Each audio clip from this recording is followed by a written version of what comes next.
নমস্কার বন্ধুরা, আপনারা দেখছেন জেভিজি গাইডলাইন অনলাইন ইউটিউব চ্যানেল। তো বন্ধুরা, ভিডিওর থাম্বনেল দেখে আপনারা অবশ্যই গেস করে নিয়েছেন যে আজকের টপিকটি কী হতে চলেছে। তো হ্যাঁ বন্ধুরা, আপনারা ঠিকই গেস করেছেন যে আজকের টপিকটি যেটি রয়েছে সেটি হচ্ছে, যদি আপনারা সরকারিভাবে কিষাণ মান্ডিতে ধান বিক্রি করতে চান। তো বন্ধুরা, আপনারা অনেকে জানেন ধান বিক্রি করার জন্য একটি ডেট বুক করতে হয়।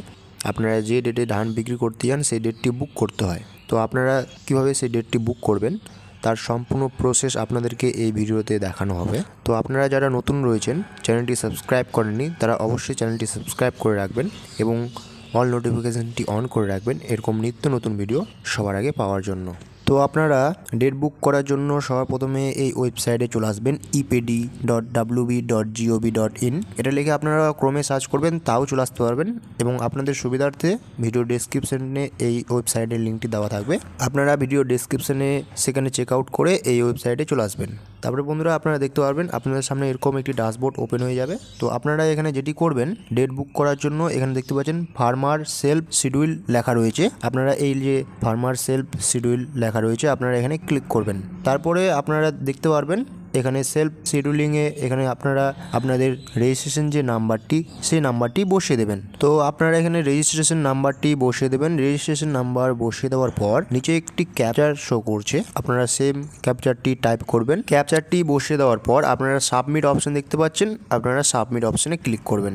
সাবমিট অপশনে ক্লিক করে দেওয়ার পর আপনাদের আধার কার্ডের সাথে যে মোবাইল নাম্বারটি লিঙ্ক হয়ে থাকবে, আপনাদের সেই মোবাইল নাম্বারে একটি ওটিপি যাবে। তো আপনারা সেই ওটিপিটা এখানে বসিয়ে দেবেন। ওটিপিটা বসিয়ে দেওয়ার পর আপনারা সাবমিট অপশন দেখতে পাচ্ছেন, আপনারা সাবমিট অপশনে ক্লিক করবেন। সাবমিট অপশনে ক্লিক করে দেওয়ার পর আপনাদের সামনে আপনাদের একটি বিবরণ শো করবে যে আপনারা কত কুইন্টাল যে ধান সেটি বিক্রি করতে পারবেন। তো এখানে দেখতে পাচ্ছেন এই কৃষক একটিও ধান বিক্রি করেননি, অর্থাৎ 1 কুইন্টালও ধান বিক্রি করেননি, এই সবেমাত্র বিক্রি করার জন্য ডেট বুক করছে। তো এখানে নিচে বলে দিয়েছে যে 3000 কেজি আপনারা ধান এখানে দিতে পারবেন, অর্থাৎ 30 কুইন্টাল, এর বেশি আপনারা ধান দিতে পারবেন না, এখানে দেখতেই পারছেন। তারপরে আপনারা কনফার্ম অ্যান্ড প্রসিড অপশনে দেখতে পাচ্ছেন নিচে, এখানে ক্লিক করবেন। তো এখানে ক্লিক করে দেওয়ার পর আপনারা কিছুক্ষণ ওয়েট করবেন। তারপরে আপনারা এখানে যেটি সিলেক্ট করবেন, আপনারা আপনাদের ব্লকটি সিলেক্ট করবেন যে আপনারা কোন ব্লক থেকে বিলং করছেন, আপনারা আপনাদের ব্লকটি সিলেক্ট করে নেবেন। তারপরে নিচে দেখতে পাচ্ছেন নিচে রয়েছে সেন্টার, যে এখানে আপনারা যে ধান বিক্রি করবেন তার যে সেন্টার হয়ে থাকবে, সরকারিভাবে যে সমস্ত সেন্টার রয়েছে ধান বিক্রি কেন্দ্র, সেই সেন্টারের এখানে নাম থাকবে। তো আপনারা যে সেন্টারে ধান বিক্রি করতে চান, আপনাদের নিয়ারেস্ট যে সেন্টার পড়বে, আপনারা সর্বপ্রথম সেটি সার্চ করবেন। অর্থাৎ আপনি যে সেন্টারে ধানটি বিক্রি করতে ইচ্ছুক, আপনারা এখান থেকে লিস্ট থেকে নাম দেখতে পারবেন, আপনারা আপনাদের ইচ্ছে খুশি নামটি সিলেক্ট করে নেবেন। তো ধান বিক্রি সেন্টার সিলেক্ট করে নেওয়ার পর আপনারা নিচে দেখতে পাচ্ছেন এখানে রয়েছে যে এখানে পরিমাণ লিখতে হবে আপনারা।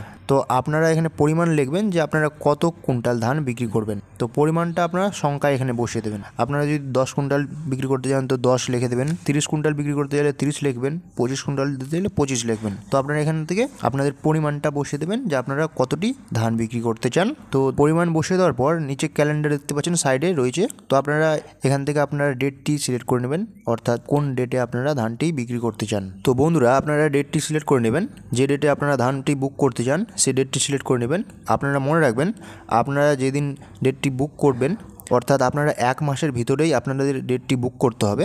1 মাসের বেশি যদি হয়ে যায়, আপনারা যদি চান যে আমি এই ডিসেম্বরে বুক করবো, বাট বুকটি হবে ফেব্রুয়ারিতে, তো তাহলে হবে না। আপনারা পাক্কা 30 দিনের মধ্যেই আপনাদেরকে ডেটটি বুক করতে হবে। তো আপনারা আপনাদের ইচ্ছে খুশি ডেটটি সিলেক্ট করে নেবেন। তারপরে এখানে সাবমিট অপশন দেখতে পাচ্ছেন, এই সাবমিট অপশনে ক্লিক করবেন। তো সাবমিট অপশনে ক্লিক করে দেওয়ার পর আপনাদের সামনে শো করবে যে সেই ডেটে যে ফাঁকা রয়েছে কিনা, স্লট ফাঁকা রয়েছে কিনা। তো এখানে দেখতেই পাচ্ছেন আমরা যে ডেটটি চেয়েছিলাম সেই ডেটে সম্পূর্ণ সিট বুক রয়েছে, একটাও সিট ফাঁকা নেই। যে আমরা ধান দিব তার জন্য যে সিট ফাঁকা থাকে, তো একটাও স্লট ফাঁকা নেই। তো আমরা যেটি করব, আমাদেরকে অন্য ডেট নিতে হবে।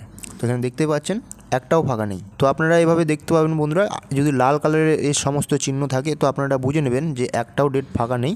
এবং আপনারা এখন যেটি করবেন, আপনারা এটি রিসেট করে অন্য ডেট সিলেক্ট করবেন এবং দেখে নেবেন যদি ফাঁকা থাকে তো এরকম ব্লু কালারের একটি অপশন শো করবে।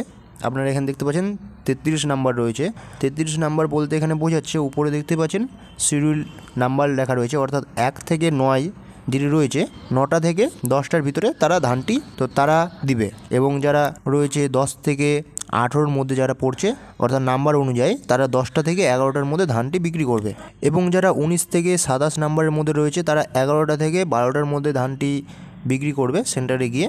তো এখানে ডেট ওয়াইজ এখানে নাম্বার অনুযায়ী এখানে বলে দিয়েছে যে আপনারা কোন টাইমে, আপনাদের যদি নাম্বার 1 থেকে 9-এর মধ্যে থাকে তো আপনারা কোন টাইমে ধানটা বিক্রি করবেন, সেখানে গিয়ে সেই টাইমটা এখানে বলে দিয়েছে। তো রুলস অনুযায়ী আপনারা এই টাইম অনুযায়ী যাবেন, কিন্তু বাস্তবে এই টাইম অনুযায়ী নেয় না। তো আপনারা এখানে দেখে নেবেন, এটা রুলস রয়েছে, তার জন্য আপনাদেরকে বলা আমার কর্তব্য। আপনারা এখানে দেখে নেবেন। আপনাদের অনেকে সন্দেহ থাকবে যে এখানে 39, 44, 43, 1, 7 এগুলো কী নাম্বার রয়েছে। তো আপনারা এই কনফিউশনে না পড়েন, তার জন্য আপনাদেরকে এই ডিটেলসটি বলে দেওয়া হলো যে এই নাম্বারটি জাস্ট টাইমটা আপনাদেরকে মনে রাখার জন্য এই নাম্বারটি বলা হয়েছে। তো আপনারা দেখে নেবেন, এখানে 33 নাম্বারে রয়েছে, একটি স্লট ফাঁকা রয়েছে, তো আমরা এটি বুক করব। অর্থাৎ 33 নাম্বার এখানে বলতে বোঝাচ্ছে আমরা যদি এটা বুক করি তো আমরা এখানে দেখতে পাচ্ছেন 28 থেকে 36 এর মধ্যে যে যারা থাকবেন তারা 12টা থেকে 1টার মধ্যে ধানটি দিবেন। তো আমরা এটাই বুক করব। তো আমাদের টাইম হবে 12টা থেকে 1টার মধ্যে আমাদেরকে সেই গোডাউনে ধানটি নিয়ে যাওয়ার এবং বিক্রি করার। আমরা এটাই বুক করার জন্য এখানে ক্লিক করব এবং কিছুক্ষণ ওয়েট করব। তারপরে এটি দেখতে পাচ্ছেন হলুদ হয়ে যাবে হালকা, তারপরে আপনারা এখানে সাবমিট অপশানে ক্লিক করবেন এইভাবে। তো যতক্ষণ না এটা হলুদ হচ্ছে আপনারা কোনো কিছু ক্লিক করবেন না, আপনারা দেখে নেবেন। তো আপনারা এভাবে ভালো করে দেখে নেবেন সমস্ত সঠিক রয়েছে কিনা, তারপরে আপনারা এখানে সাবমিট করবেন। তো সাবমিট করার পর কিছুক্ষণ ওয়েট করবেন। দেখতে পাচ্ছেন আমাদের যে ডেটটি সেটি সাকসেসফুলি বুক হয়ে গিয়েছে এবং আমাদের সামনে একটি যে স্লিপ সেটি জেনারেট হয়ে চলে এসেছে, বুকিং স্লিপ। তো আপনারা এই স্লিপটি কীভাবে ডাউনলোড করবেন তার জন্য এখানে দেখতে পাচ্ছেন নিচে রয়েছে ডাউনলোড অ্যান্ড প্রিন্ট অপশন রয়েছে, এখানে ক্লিক করবেন, তাহলে এটি ডাউনলোড হয়ে যাবে। এবং বন্ধুরা অনেক সময় এটি সমস্যার সম্মুখীন আপনাদের হতে হয় যে সার্ভার অ্যারো, এখানে ডাউনলোড অ্যান্ড প্রিন্ট অপশন অনেকে ক্লিক করেন, তারপরে দেখতে পান যে সার্ভার অ্যারো অপশন শো করছে। তো আপনারা সেই ক্ষেত্রে কীভাবে পুনরায় এই যে ডাউনলোড স্লিপটি সেটি প্রিন্ট করবেন, এ দেখতে পাচ্ছেন সার্ভার অ্যারো। তো ডাউনলোড স্লিপটি, তো বুকিং স্লিপটি প্রিন্ট করার জন্য আপনারা পুনরায় এই ড্যাশবোর্ডে চলে আসবেন, ইপিডির অফিসিয়াল ড্যাশবোর্ডে, এবং পুনরায় যে প্রসেস ফলো করেছিলেন সেই প্রসেস ফলো করবেন। রেজিস্ট্রেশন নাম্বার বসাবেন, সেলফ শিডিউলে ক্লিক করার পর রেজিস্ট্রেশন নাম্বার বসাবেন, তারপরে ওটিপি যাবে, ওটিপি দেবেন।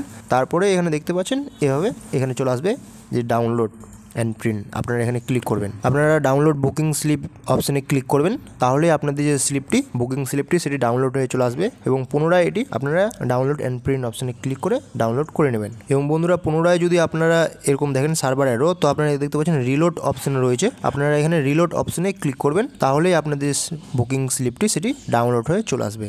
তো আপনারা এটি ভালো করে প্রিন্ট আউট করে নিয়ে নেবেন, কারণ যখন আপনারা ধানটি বিক্রি করতে যাবেন, অর্থাৎ যে ডেট বুক করলেন সেই ডেটে ধানটি দিতে যাবেন, তখন আপনাদের কাছ থেকে এই স্লিপটি চাওয়া হবে দেখতে। তো এই ছিল বন্ধুরা আজকের ভিডিওটি ভালো লাগলে আপনারা অবশ্যই ভিডিওটি লাইক করবেন, শেয়ার করবেন এবং কমেন্টে জানাবেন যদি আপনাদের কোনো সমস্যা থাকে। তো আজকের ভিডিও এই পর্যন্তই, দেখা হচ্ছে আরও নিত্য নতুন ইনফরমেটিভ ভিডিও নিয়ে।